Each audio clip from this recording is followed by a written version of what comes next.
Au sujet de l'exécution d'un contrat de travail, il faut noter que il y a une obligation qui relève en fait de deux parties. La partie de l'employeur et la partie du salarié.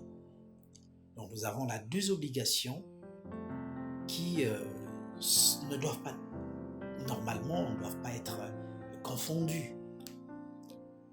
C'est vrai que dans la pratique, parfois, on ne sait pas qui fait quoi, surtout dans les entreprises qui ne sont pas bien organisées.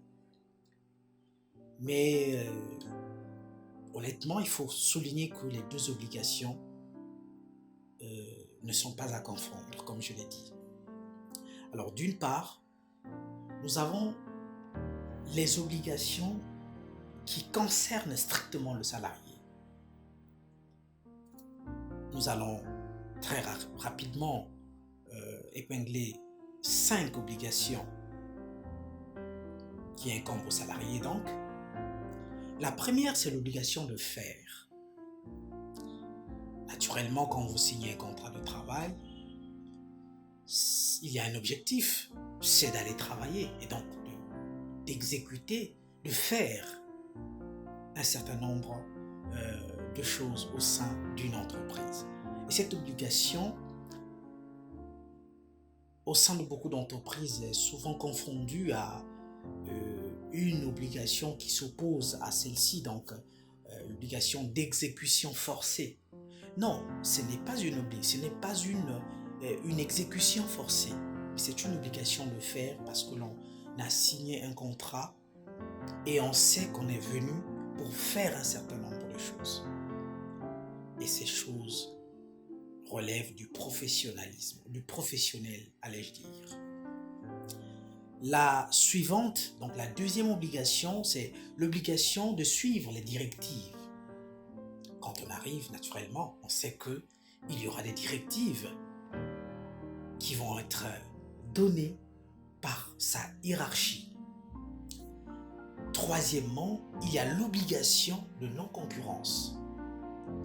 Mais écoutez, vous arrivez dans une entreprise, vous avez signé un contrat en connaissance de cause, vous n'allez plus vous forger en concurrent.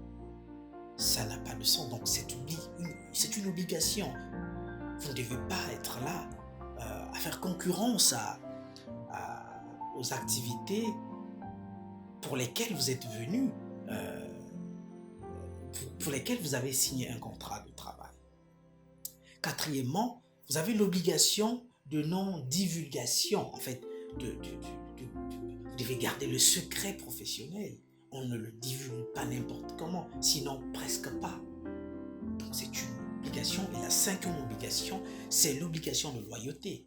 Oh, c'est vrai que là, on voit souvent certaines personnes, certains salariés qui travaillent elles travaillent au sein d'une entreprise, mais c'est la première, sinon c'est le champion qui va de temps en temps critiquer l'entreprise.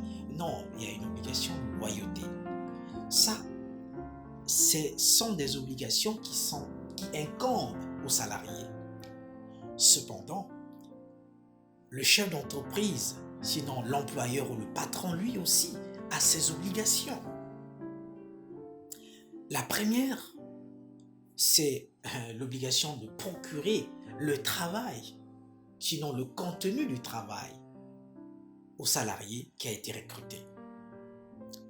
Vous avez aussi la deuxième obligation, qui n'est pas des moindres, qui n'est pas la moindre, c'est l'obligation d'un traitement digne, un traitement humain, de respect de la vie privée et de la personnalité du salarié. Alors, ensuite au-delà de cette obligation, nous avons aussi l'obligation de payer le salaire convenu. Vous êtes convenu sur un certain nombre de clauses. Parmi ces clauses, nous avons la clause de payer le salaire convenu. Et nous avons l'obligation d'assurer la sécurité et l'hygiène du travailleur, donc du salarié. Et enfin, nous avons l'obligation d'affilier le salarié à la sécurité, au régime de la sécurité sociale. Donc pour le cas du Congo, il s'agit de la CNSS. Voilà très rapidement, pour être dans la marge de nos 5 minutes, les obligations qui incombent tant aux salariés qu'aux chefs d'entreprise ou à l'employeur.